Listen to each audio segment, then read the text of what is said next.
মুসলিমদের রোজার সম্মানে অমুসলিম দ্রব্যমূল্যের দাম কমিয়ে দিয়েছে। এই দেশে মুসলমান রমজান মাস আসতেছে এই কথা চিন্তা করে আগে খেজুর ট্রাকে ট্রাক খেজুর সব ক্রাইসিস হয়ে গেছে। তেল সংকট ফেলে দেয়, গ্যাসের সংকট ফেলে দেয়, সব ফেলে দিয়া রোজার মাসের চোরা মূল্যে বিক্রি করে। আর মনে হয় সেল চালিয়ে চাকরিতে চলে যাবে।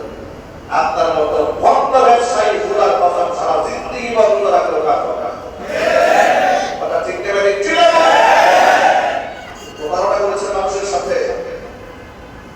কাপড়ের দোকানে কাপড় ব্যবসায়ী ভেজাল, ফলের দোকানে ফলের দোকানে ভেজাল, গাড়ি প্যাসেঞ্জার গাড়িতে উঠেছে রমজানের রোজাদার আর তাড়াহুড়া করে উঠেছে বাসে।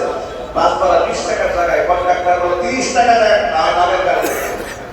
হরতালি আছে না ভাই? আছে। আরো জোরে বলেন আছে। আল্লাহ দরবারে বিচার আছে না ভাই? আছে। হিসাব আছে না? আছে। ঠিক এগুলা করে আপনি রমজানের রোজা থেকে শুরু করছেন, না খাওয়া দাওয়া শুরু করছেন। অটোওয়ালা ভ্যানওয়ালা এরাও মানুষের উপরে অনেক সময় জুলুম করে বসে থাকে। আবার এদের উপরে অনেক সময় মানুষেরা জুলুম করে।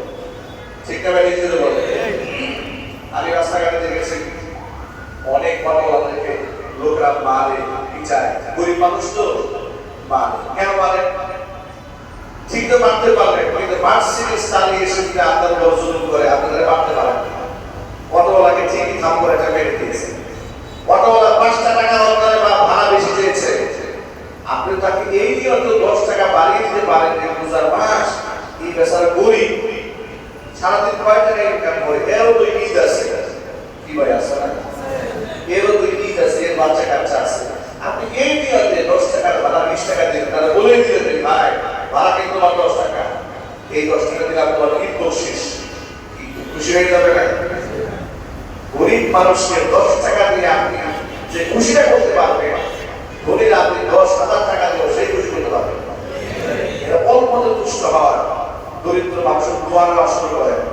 এই জন্য এলাকার যত দরিদ্র মানুষ আছে তাদের সুখে দুঃখে পাশে থাকবো আমরা ইনশাআল্লাহ। রমজানের রোজাও যেমন আমরা রেখেছি, আমরা সাদাকাতুল ফিতর আমরা আদায় করব, যাকাত আমরা আদায় করব। সেই সংক্রান্ত আলোচনা ইনশাআল্লাহ আগামী জুমায় করব। আল্লাহ পাক সেই পর্যন্ত আমাদের সকলকে নেক হায়াত দ্বারা সহায়। হাবিব সাহেবরা তারা নামাজ পড়াচ্ছেন মসজিদে। প্রত্যেক বছরে আপনারা আমরা সবাই মিলে তাদেরকে সম্মানজনক একটা হাদিয়া দিয়ে থাকি। আলহামদুলিল্লাহ, সবাই বলবো আলহামদুলিল্লাহ। আমরা আপনাদেরকে খুব ক্লিয়ার করে বলি, রমজানের হাবিব সাহেবদের তারাবি